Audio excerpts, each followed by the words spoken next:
it's the holidays, or everyone's thinking about pumpkin pie, and I am really fortunate because Derek makes the most amazing pumpkin pies. But they are full of sugar and gluten, and I try to stay away from gluten as much as possible. Derek wanted to make a pie the other night, and I thought, well, maybe we could come up with a way to make a gluten-free crust. So I looked online and found an oat flour based gluten-free crust, and I'll link it in the description below.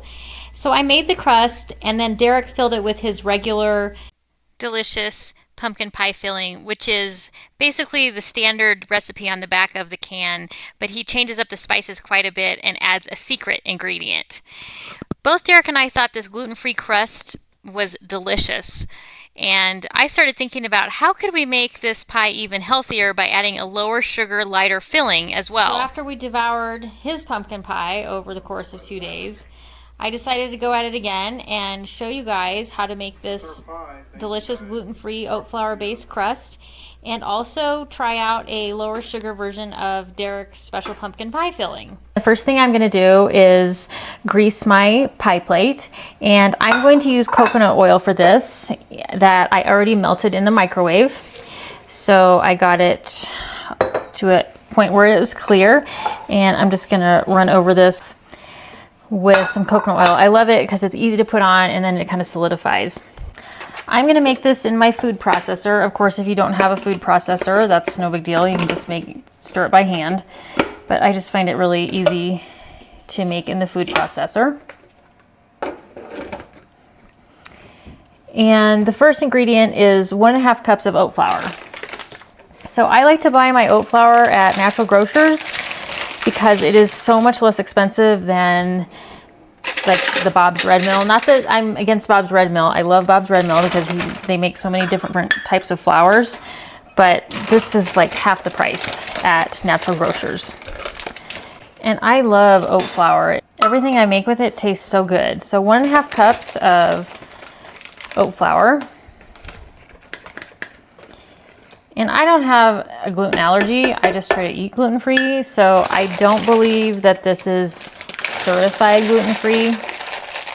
Whereas if you bought Bob's Red Mill product, I believe it is, you can get 100% certified gluten-free oat flour.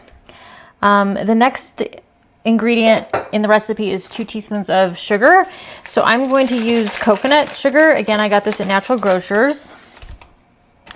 I use coconut sugar pretty much in all recipes that call for white sugar. It's just a nice way to eliminate refined sugar from your foods.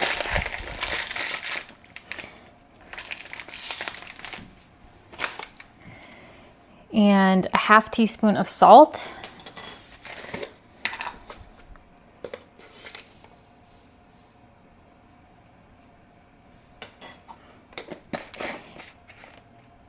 The recipe called for a 1/4 cup of olive oil, but I substituted that with a 1/4 cup of coconut oil.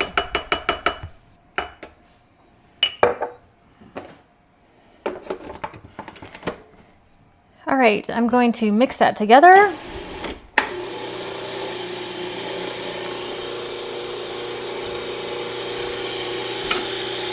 And while it's doing that, I'm going to get some cold water.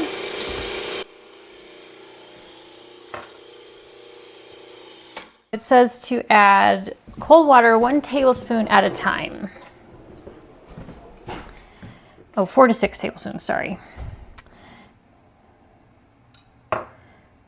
But add it 1 tablespoon at a time. So I'm going to add 3.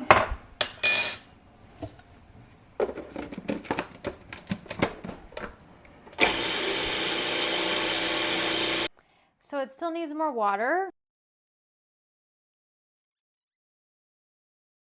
The great thing about this crust is that you don't have to roll it or knead it.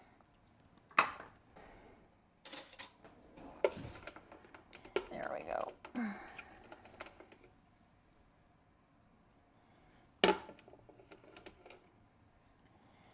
Get all that dough.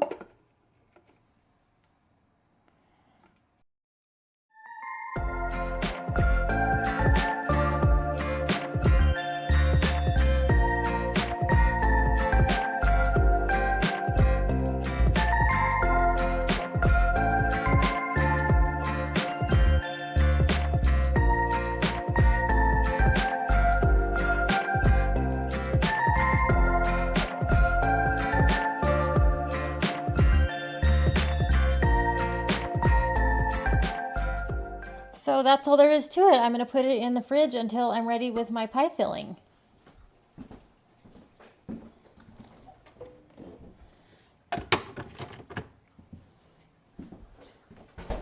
Like I said, Derek makes the most amazing pumpkin pie, and I want to make mine just like he makes his.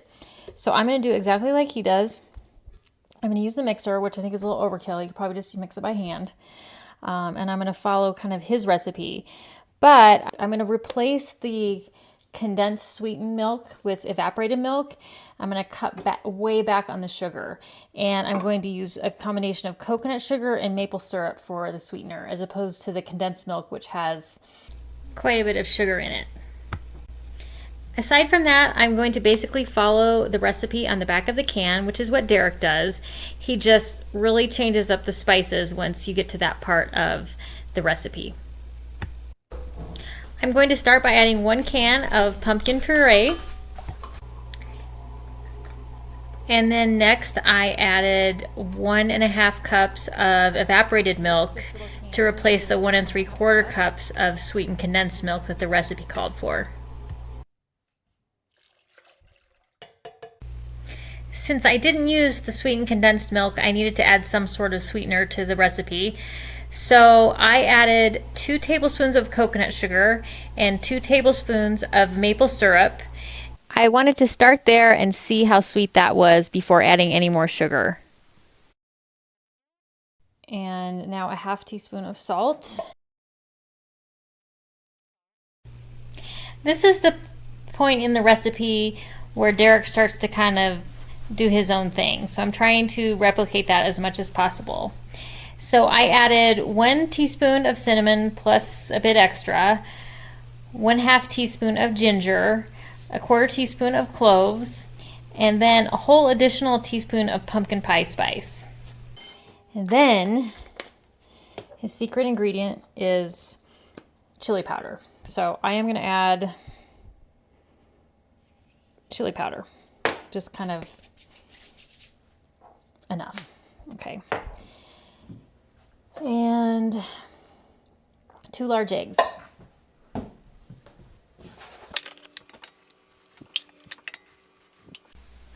I'm going to go ahead and mix this up with the mixer now. And when Derek does this, he swears that this is also key to his success, in that he speeds it up and slows it down. I think he probably just likes using the mixer because it's a mechanized piece of equipment and it makes cooking more fun for him.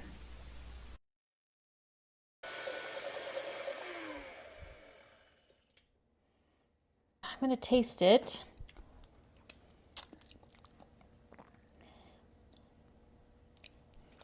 I think I could use a little bit more. So I'm going to put, I think, 2 more tablespoons of maple syrup. That should.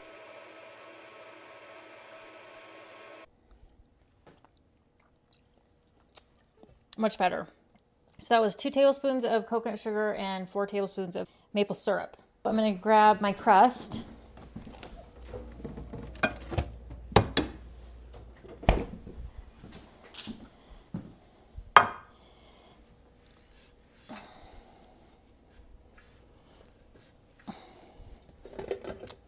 Helps if you turn it the right way. And I'm just going to pour that in. Derek and I have to go run an errand, but when we get back, I'm going to bake the pie and we'll see how it tastes. We're back from running our errand, so I am going to put the pie in the oven at 425 for the first 15 minutes. After that first 15 minutes, you then bump the temperature down to 350 for another 40 minutes.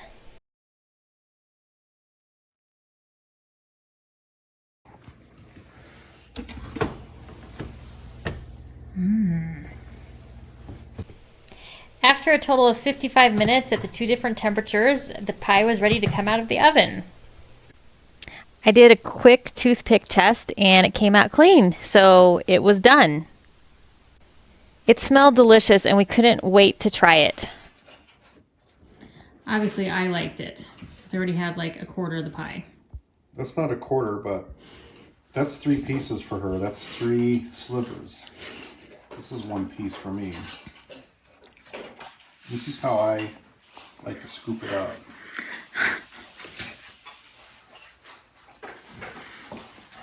Okay, let's give it a taste.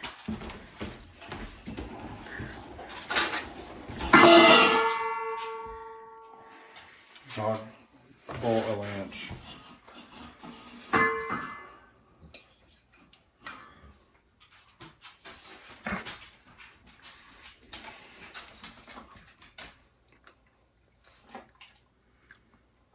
That's good. What do you think? Yeah. It's not quite as sweet as mine. Right. It's good. You like it? Mm-hmm. I highly recommend trying out this gluten-free crust and lightening up your pumpkin pie filling so you can have a slightly healthier version of the holiday favorite pumpkin pie. Thanks so much for watching, and we'll see you next time.